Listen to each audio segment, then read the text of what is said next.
Willkommen auf unserer spannenden Entdeckungsreise. Im Laufe der Zeit haben sich die Verkehrsmittel weiterentwickelt, um schneller und effizienter zu werden und größere Lasten befördern zu können. Bei all den Innovationen ist ein Verkehrsmittel ein Motor des Fortschritts geblieben, die Eisenbahn. Vom Transport von Containern und Industriegütern bis hin zu Frischwaren und Millionen von Fahrgästen. Züge bringen die Welt immer weiter voran. Aber wie weit sind wir mit der Perfektionierung dieses Wunderwerks der Technik gekommen? Die neuesten Durchbrüche könnten Sie überraschen. Machen Sie sich also bereit. Hier sind die 20 fortschrittlichsten Züge der Welt. Nummer 1. Die Serie Maglaflow. Beginnen wir mit einem Zug, der noch nicht offiziell in Betrieb ist, aber schon seit über 10 Jahren getestet wird. Und wenn er endlich in Betrieb geht, könnte er den Hochgeschwindigkeitsverkehr revolutionieren. Genauer gesagt, wird er der nächste große Hochgeschwindigkeitszug sein, der aus Japan kommt. Japan ist seit langem ein Vorreiter in Sachen Spitzentechnologie, aber eine seiner größten Obsessionen ist die Geschwindigkeit. Das Land hat die Grenzen des Zugverkehrs immer weiter hinausgeschoben und versucht, Passagiere und Fracht mit rekordverdächtigen Geschwindigkeiten zu befördern. Hier kommt die Maglev Series ins Spiel, ein Zug, der nicht mit herkömmlichem Treibstoff, sondern mit Magneten betrieben wird. Ja, Sie haben richtig gehört. Magnetschwebebahnen nutzen starke Magnetfelder, um über den Gleisen zu schweben, wodurch die Reibung beseitigt wird und sie atemberaubende Geschwindigkeiten erreichen können. Bei Tests erreichte die Maglev Series eine Geschwindigkeit von 500 Kilometern pro Stunde. Zum Vergleich, eine Fahrt zwischen Tokio und Osaka, normalerweise eine mehrstündige Reise, würde nur 67 Minuten dauern. Das ist verblüffend schnell. Aber hier wird es noch verrückter. Dieser Zug braucht nicht einmal einen Fahrer.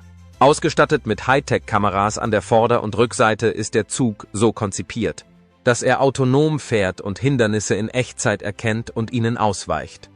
In Notfällen kann er sogar ferngesteuert werden. Im Grunde funktioniert er wie eine riesige, schienengebundene Drohne. Warum ist dieser bahnbrechende Zug noch nicht im Einsatz? Die Ingenieure arbeiten ständig an der Verbesserung und Aufrüstung des Zuges. Von den Kamerasystemen bis hin zu den Waggons, um eine optimale Leistung zu gewährleisten, bevor er in Betrieb geht. Stellen Sie sich einmal vor, diese Art von Magnetschwebebahntechnologie würde weltweit eingesetzt werden. Es ist erstaunlich, dass nicht mehr Länder auf den Zug aufgesprungen sind, wenn man bedenkt, wie dramatisch schnellere Züge den Transport, die Logistik und sogar die Wirtschaft verändern könnten. Schließlich ist Geschwindigkeit gleich Effizienz. Und Effizienz bedeutet höhere Gewinne. Die Zukunft des Zugverkehrs ist im Anmarsch und sie kommt mit Rekordgeschwindigkeit. Nummer 2. Sapsan. Die Ironie geht in diesem Video weiter, denn jetzt springen wir von einer eitlen Nation zur anderen in Russland. Fairerweise muss man sagen, dass die russische Bauindustrie schon immer dafür bekannt war, groß und leistungsstark zu sein. Und die Sapsan-Züge, die sie gebaut haben und auch heute noch bauen, sind ein perfektes Beispiel dafür. Und falls Sie neugierig sind, der Name bedeutet übersetzt Wanderfalke, auch bekannt als eines der schnellsten Tiere der Welt, wenn es auf der Jagd nach Beute in den Sturzflug geht. Ähnlich wie die Magnetschwebebahn, die die Japaner herstellen, ist der Sapsan-Zug elektrisch. Zugegeben, er ist nicht so schnell wie die Magnetschwebebahnen, weil er anders angetrieben wird und immer noch eine Art Schnellzug ist. Aber er ist doppelt so schnell wie die Standardschnellzüge der Welt. Einschließlich derjenigen, die in den Vereinigten Staaten eingesetzt werden und ihnen im Laufe der Jahre zu großer Beliebtheit verholfen haben. Was die Geschwindigkeit betrifft. So können sie 290 Kilometer pro Haus erreichen. Also nicht so schnell wie japanische Züge, aber immer noch ziemlich schnell. Im Gegensatz zu China braucht Russland diese Art von Zügen, um Menschen von einem Teil des Landes in den anderen zu bringen. Sie werden sich erinnern, dass Russland auch sehr, sehr groß ist. Zum Vergleich von St. Petersburg aus kann man mit diesem Zug in weniger als 4 Stunden nach Moskau gelangen. Petersburg in weniger als 4 Stunden nach Moskau fahren. Allerdings hat die Geschichte noch eine Wendung. Im Jahr 2019 hat die russische Regierung einen Großauftrag über 13 weitere Züge erteilt, um den Schienenverkehr weiter ausbauen zu können. Der Auftrag selbst belief sich auf etwa 1 Milliarde Euro. Als Russland in den Krieg mit der Ukraine eintrat, der immer noch andauert, beendeten die Leute, die die Züge bauten, den Vertrag und weigerten sich, die bereits fertiggestellten Züge zu warten. Indem es in den Krieg zog, behinderte Russland also seine eigenen Bemühungen, sich zu verbessern. Nummer 3, die CR-400 AF Fuzheng. Jetzt möchte ich Ihnen den CR-400 AF Fuzheng zeigen, einen weiteren elektrischen Zug, der bereits seit 2015 im Einsatz ist. Der Hochgeschwindigkeitszug hat eine Höchstgeschwindigkeit von 420 Kilometern und liegt damit über dem russischen Zug, über den ich gerade gesprochen habe. Fairerweise muss man aber sagen, dass er sich im kommerziellen Verkehr eher bei 350 Stundenkilometern bewegt. Aber das ist immer noch unglaublich schnell. Er ist nicht nur einer der schnellsten Züge der Welt, sondern es gibt auch viele Menschen, die ihn nutzen wollen, um an verschiedene Orte zu gelangen oder bestimmte Gegenstände zu transportieren. Zu diesem Zweck hat China über das übliche Maß hinaus zahlreiche Varianten seines Modells entwickelt, um diesen Bedürfnissen gerecht zu werden. Als man zum Beispiel feststellte, dass eine bestimmte Bahnlinie sehr stark nachgefragt wurde, erhöhte man die Fahrgastkapazität durch ein neues Modell und kann nun etwa 1300 Personen pro Zugfahrt befördern. Es wurden sogar einige Züge gebaut, die für die rauen Wetterbedingungen des Landes geeignet sind. Jetzt wurde auch ein neueres Modell aktualisiert, das über eine bessere Innenausstattung und eine neue Abteilung namens Premium First Class verfügt. Denn das haben sie natürlich getan. Ich bin mir sicher, dass dieser Bereich dem Zughersteller und der Regierung am Ende eine Menge Geld einbringt. Nummer 4, der KTX Sanchun. Ich bin jetzt in ein anderes Land umgezogen, das in technologischer Hinsicht ebenfalls sehr erfolgreich ist. Und zwar nach Südkorea. Es ist schon erstaunlich zu sehen, wie weit sich Südkorea im Laufe der Jahre entwickelt hat. Einschließlich der Situation zu Beginn des Koreakrieges und der heutigen Situation des Landes. Tja, das Land macht einige ernste Dinge im politischen Bereich durch. Aber wenn man von den Bemühungen um den Aufbau des Landes spricht, wie bei diesem Zug, dann sieht man, wie sehr es darauf drängt, größer zu werden, als es einmal war. Dies ist der erste inländische Hochgeschwindigkeitszug, der in Südkorea entworfen und entwickelt wurde. Das hört sich vielleicht nicht nach einer großen Flexibilität an, ist es aber. Denn lange Zeit arbeitete das Land aufgrund von Vereinbarungen mit verbündeten Nationen mit diesen zusammen, um verschiedene Dinge zu bauen und herzustellen. Doch bei diesem Hochgeschwindigkeitszug konnte sie alles selbst machen. Und die Ergebnisse sprechen für sich. Das lässt sich anhand der Geschwindigkeit dieses Zuges leicht beweisen, denn er kann 305 Kilometer pro Stunde erreichen, was in der Tat sehr beeindruckend ist. Der erste Zug wurde 2010 fertiggestellt. Und es wurde ein Namenswettbewerb veranstaltet, damit sich die Menschen in Südkorea mit dem neuen Verkehrsmittel verbunden fühlen. Ironischerweise hatte der Zug schon einige Probleme, darunter eine Entgleisung im Jahr 2011, die jedoch nicht auf den Zug, sondern auf die Person zurückzuführen war, die ihn fuhr. Nummer 5, der Renfe AWE 103. Ich habe bisher viel über asiatische Länder gesprochen, aber jetzt wechsle ich den Gang und das Klima und fahre nach Spanien, weil es dort mit dem Renfe AWE 103 einen wirklich schönen Zug gibt. Ironischerweise sind die Hersteller dieses speziellen Zuges dieselben, die auch den russischen Zug gebaut haben, über den ich zuvor gesprochen habe. Das Unternehmen Siemens verfügt über eine ganze Reihe von Konstrukteuren und hat 2001 einen Auftrag in Spanien für die Herstellung dieses neuen Zugmodells erhalten. Der AWE 103 ist für eine Geschwindigkeit von 350 Kilometer pro Stunde zugelassen. Bei Testfahrten zwischen Madrid und Saragossa im Jahr 2006 erreichte der Zug jedoch eine Höchstgeschwindigkeit von 403,7 km/h. Das würde in Spanien einige Rekorde brechen, wenn es dazu käme, was eine schöne Sache ist. Sie waren von Spanien und dem brandneuen Zug so beeindruckt, dass sie 10 weitere Züge bestellten. Zum Zeitpunkt dieses Videos sind alle diese Züge im Land unterwegs und befördern Menschen von einem Ort zum anderen. Und wenn man sich das Innere der Züge ansieht, kommt man nicht umhin zu bemerken, dass die Sitze ziemlich bequem aussehen, nicht wahr? Nummer 6, der Eurostar E320. Im Jahr 2015 stellte das Unternehmen Eurostar den Eurostar E320 vor, der seinen Namen der Tatsache verdankt, dass dieser Elektrozug 320 Kilometer pro Stunde fahren kann. Das ist ein bisschen hochtrabend, aber mir gefällt es. Aber jetzt kommt die große Wendung. Der Zug ist nicht nur schnell, er wurde auch absichtlich so gestaltet, dass er zu den Fahrgästen sehr nett ist. Während Passagiere in Flugzeugen immer häufiger mit schrumpfender Beinfreiheit zu kämpfen haben, sind die Züge des Eurostar E320 so gebaut, dass sie viel Platz bieten. Die ergonomisch geformten, verstellbaren Sitze sind viel breiter. Und jeder verfügt über eine eigene USB-Buchse und eine berührungsempfindliche Lichtsteuerung. Dazu kommen etwa 20% mehr Beinfreiheit, Zugang zu kostenlosem WLAN und noch mehr Platz für Ihr Gepäck. Wenn alle Züge so ausgestattet wären, ginge es nicht nur schneller und schöner, sondern einige Leute würden diese Züge vielleicht sogar dem Flugzeug vorziehen. Vor allem, wenn man die Preise der Züge mit denen der Flugtickets vergleicht. Der Zug kann bis zu 900 Fahrgäste befördern, was deutlich mehr ist als die Züge der älteren Klasse. Im Gegensatz zu früheren Eurostar-Zügen, die auf das Vereinigte Königreich, Frankreich und Belgien beschränkt waren, wurde der E320 so konzipiert, dass er in mehreren europäischen Eisenbahnnetzen eingesetzt werden kann, darunter auch in Deutschland und den Niederlanden. Der Zug arbeitet mit verschiedenen Elektrifizierungssystemen und Signalisierungsprotokollen in ganz Europa zusammen, was ihn vielseitiger macht. Derzeit besteht die Flotte aus 17 dieser Züge, die neben den älteren Modellen der Baureihe 373 eingesetzt werden. Nummer 7, der Shinkansen N700S. Wenn Sie einem Produkt einen Namen geben, der ein bestimmtes Adjektiv enthält, versuchen Sie damit zu signalisieren, dass dies eines der besten Produkte ist, die es gibt. Und Sie werden verstehen, warum, wenn Sie es sehen und probieren. Als Japan 2018 mit diesem Zug ein neues Modell eines Hochgeschwindigkeitszuges vorstellte, nannten sie ihn nicht nur einen neuen Zug, sondern den Supreme Bullet Train. Dahinter steckt eine Menge Gewicht, aber sie sind offensichtlich der Meinung, dass er gut passt. Und ich habe dir bereits gezeigt, dass Japan wirklich gut im Zugbau ist. Aber was trägt dazu bei, dass dieser Zug das Supreme-Logo verdient? Zunächst einmal ist es ein viel leiserer Zug.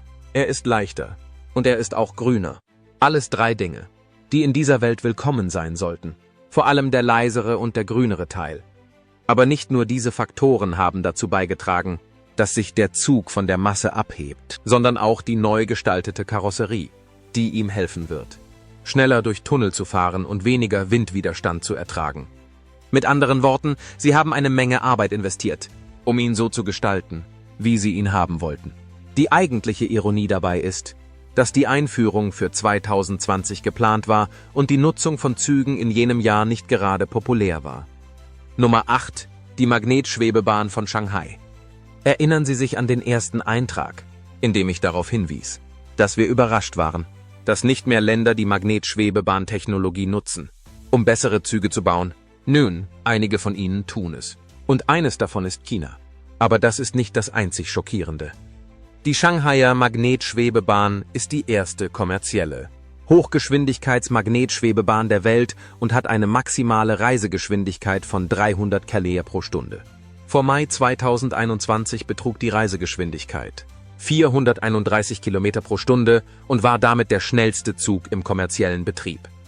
Natürlich wurde sie von anderen Fahrgeschäften übertroffen, unter anderem von denen aus Japan. Aber es ist interessant zu hören, dass China die erste kommerzielle Magnetschwebebahn gebaut hat, während so gut wie alle anderen diese Technologie mit Japan in Verbindung bringen. Nummer 9, der TGVM. Ebenso beeindruckend ist, dass er über 300 km/h in nur 2 Minuten erreichen kann. Und wenn er die Höchstgeschwindigkeit erreichen will, braucht er nur etwa 4 Minuten. Der TGVM. Während wir uns in dieser Liste hauptsächlich auf Länder konzentriert haben, sollte man wissen, dass es auch Länder gibt, in denen bestimmte Unternehmen in der einen oder anderen Form weltweit tätig sind. Er steht hinter vielen Abenteuern im Schienenverkehr, darunter die Entwicklung des TGVM. Er ähnelt zwar einem anderen Zug, den das Unternehmen herstellt, ist aber dafür bekannt, dass er viel effizienter ist und das Unternehmen im Betrieb viel weniger kostet. Wenn es um Dinge dieser Art geht, möchte man unbedingt, dass sie billiger sind und trotzdem Qualität haben. Aber lassen Sie uns über Geschwindigkeit sprechen. Der Zug erreicht eine Geschwindigkeit von über 300 km/h und steht damit in einer Reihe mit einigen der schnellsten Züge auf dieser Liste.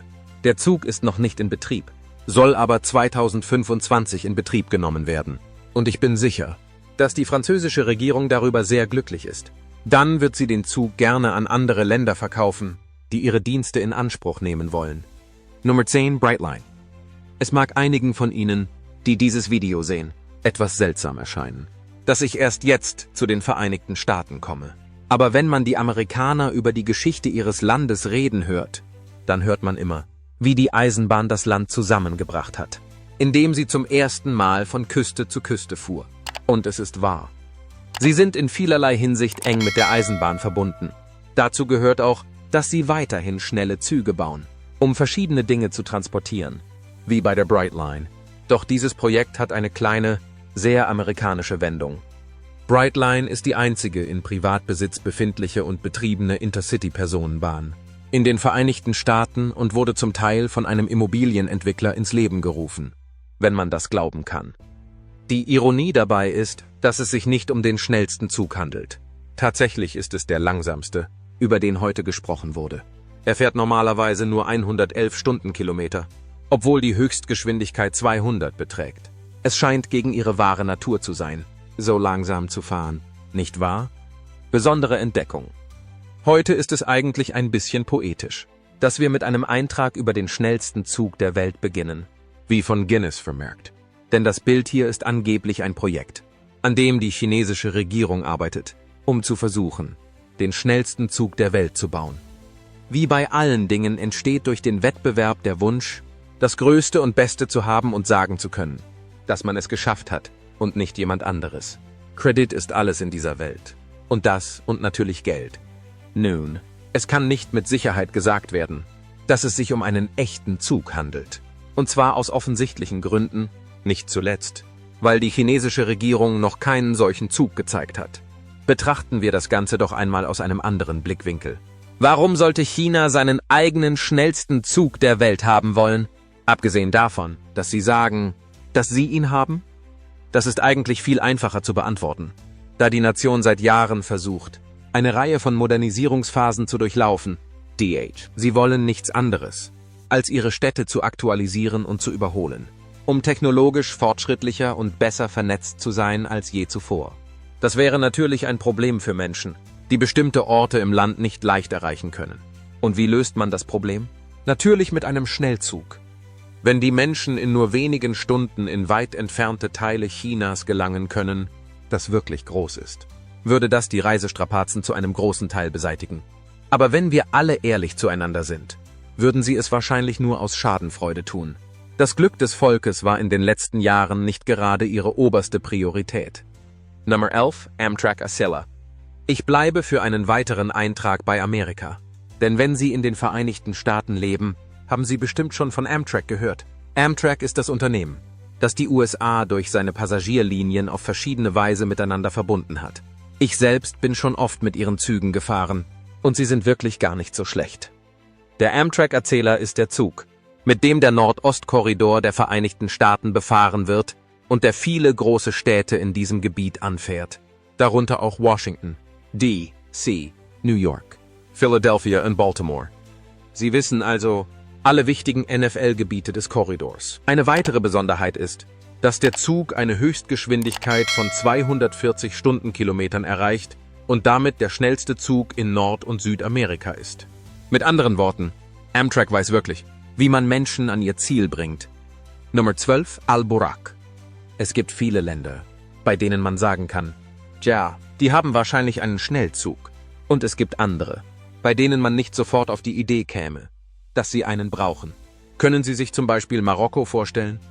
Doch auch wenn Sie sich Marokko vorstellen können, gibt es dort viele Menschen, die von einem Ort zum anderen gelangen müssen. Und der Al-Buraq-Zug hilft ihnen dabei, zwei wichtige Orte zu erreichen. Konkret handelt es sich um Casablanca und Tanger. Und es war das erste seiner Art, das für den gesamten afrikanischen Kontinent gebaut wurde. Mit einer Geschwindigkeit von 320 Stundenkilometern wird es diese Orte schnell erreichen. Nummer 13. IC4. IC4 ist kein einzelner Zug, sondern eine ganze Marke, die in Deutschland für spezielle Hochgeschwindigkeitszüge im Allgemeinen verwendet wird. Wie Sie sich wahrscheinlich denken können, gab es früher einmal den ICE 2 und den ICE 3. Genauso wichtig wie der Name ist die Funktion des Zuges. Wie die anderen Züge auf der Liste wird er hauptsächlich für den Intercity-Verkehr eingesetzt und hat daher nicht die höchste Geschwindigkeit auf der Liste. Aber 265 Stundenkilometer sind immer noch ziemlich gut. Und das wird für einen reibungslosen Intercity-Verkehr sorgen. Unsere Frage ist, wann wir den ICE 5 und darüber hinaus zu sehen bekommen. Nummer 14. Fresher Rasa 1000.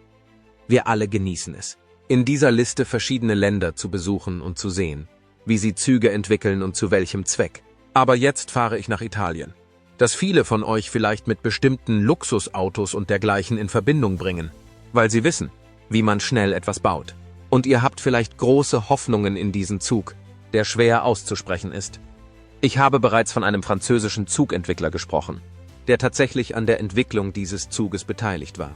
Bei der öffentlichen Vorstellung seines ersten Produkts wurde er als der schnellste Zug gefeiert, der zu diesem Zeitpunkt in Europa in Serie ging.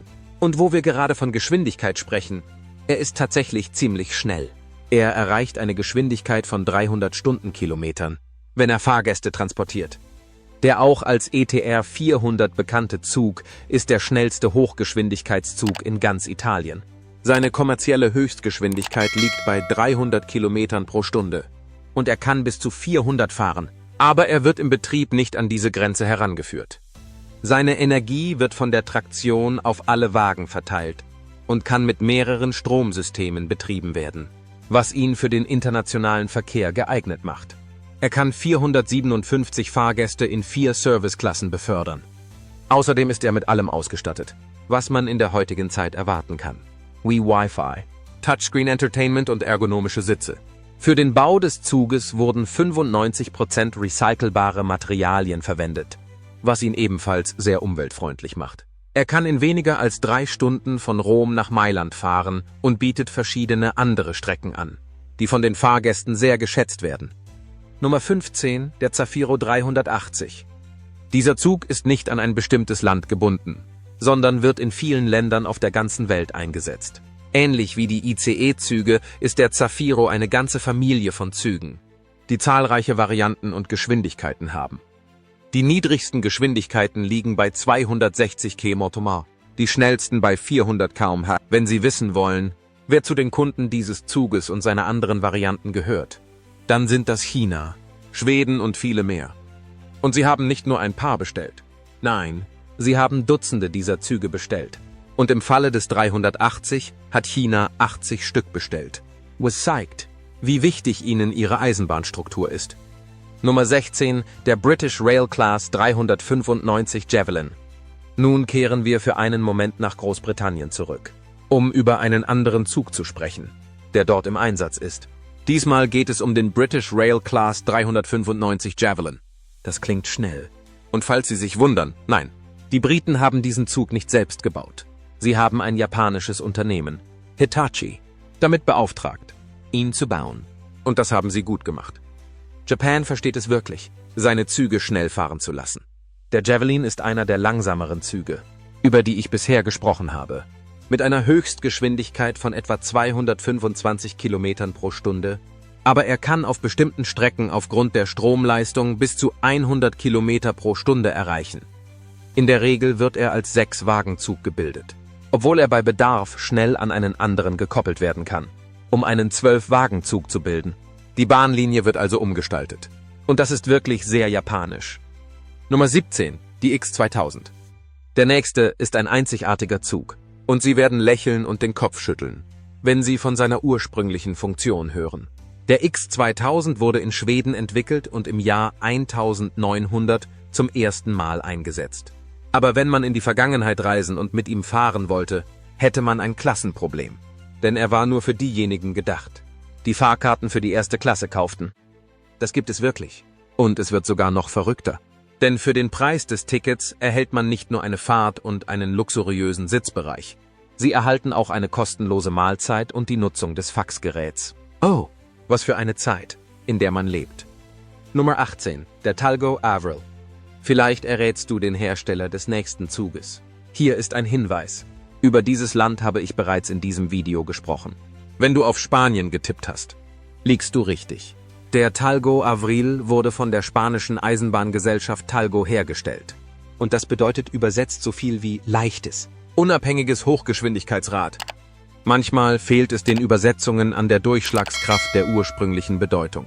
Abgesehen von den Namensproblemen handelt es sich um einen Schnellzug, der bis zu 300 Stundenkilometer schnell sein soll, was wirklich schnell ist. und der seit seiner Erfindung von mehreren anderen Ländern gekauft wurde, darunter auch Frankreich. Nummer 19, das FTS. Die Höchstgeschwindigkeit des AGV liegt bei 360 Stundenkilometern, was ziemlich schnell ist, wie andere Zugmodelle auf dieser Liste bewiesen haben. Ebenso wichtig ist, dass der Zug an die Bedürfnisse des Käufers angepasst werden kann, ohne dass die Qualität darunter leidet. Sie können Wagen hinzufügen und entfernen, um die richtige Fahrgastzahl zu erhalten. Er ist für seine Effizienz bekannt und der Zug ist leicht zu warten. Er ist vor allem als Nachfolger des TGV bekannt, hat aber im Gegensatz zum TGV Lokomotiven an beiden Enden und verfügt über ein verteiltes Traktionssystem, DH. Die Elektromotoren sind über den gesamten Zug verteilt.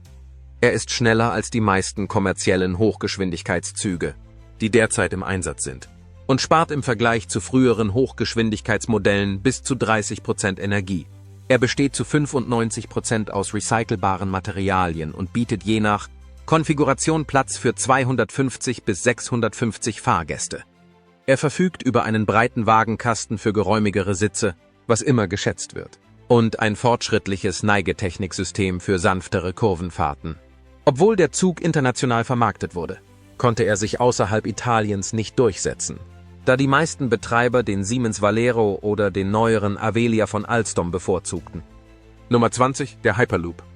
Zu Beginn dieses Videos haben wir einen Blick in die Zukunft der Hochgeschwindigkeitsbahn geworfen. Aber jetzt wollen wir über etwas noch Ehrgeizigeres sprechen. Ein Konzept, das den Zugverkehr, wie wir ihn kennen, neu definieren könnte. Wir stellen den Hyperloop vor. Und bevor Sie es sagen, nein, Elon Musk hat ihn nicht erfunden. Er ist zwar ein großer Fan und hat an der Entwicklung gearbeitet, aber die Idee geht auf das 17. Jahrhundert zurück.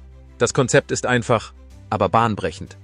Anstelle herkömmlicher Schienen würde der Hyperloop den Luftdruck nutzen, um Zugwaggons durch eine versiegelte Röhre zu befördern, was eine ultraschnelle, sichere und energieeffiziente Reise ermöglicht, ganz ohne Strom oder Kraftstoff. Wenn Ihnen das bekannt vorkommt, liegt das daran, dass es bereits eine kleinere Version in Form von Rohrpostanlagen gibt, die in Gebäuden und Banken zum Transport von Gegenständen verwendet werden. Die Vergrößerung für den Transport von Menschen ist jedoch eine ganz andere Herausforderung. Einige Unternehmen haben es bereits versucht und sind dabei sogar in Konkurs gegangen. Aber wenn der Hyperloop perfektioniert wird, könnte er den Verkehr für immer revolutionieren. Und damit ist unsere Reise durch die fortschrittlichsten Züge der Welt beendet. Welches dieser futuristischen Wunderwerke hat dich am meisten beeindruckt? Wenn du mit einem der Züge fahren könntest, welchen würdest du wählen? Oder vielleicht gibt es einen anderen Zug, der deiner Meinung nach auf der Liste hätte stehen sollen? Lass es mich in den Kommentaren wissen. Wenn dir dieses Video gefallen hat, vergiss nicht, es zu liken, zu abonnieren und die Benachrichtigungsglocke zu drücken, damit du unsere neuesten Inhalte nicht verpasst. Vielen Dank fürs Zuschauen. Auf Wiedersehen und bis später.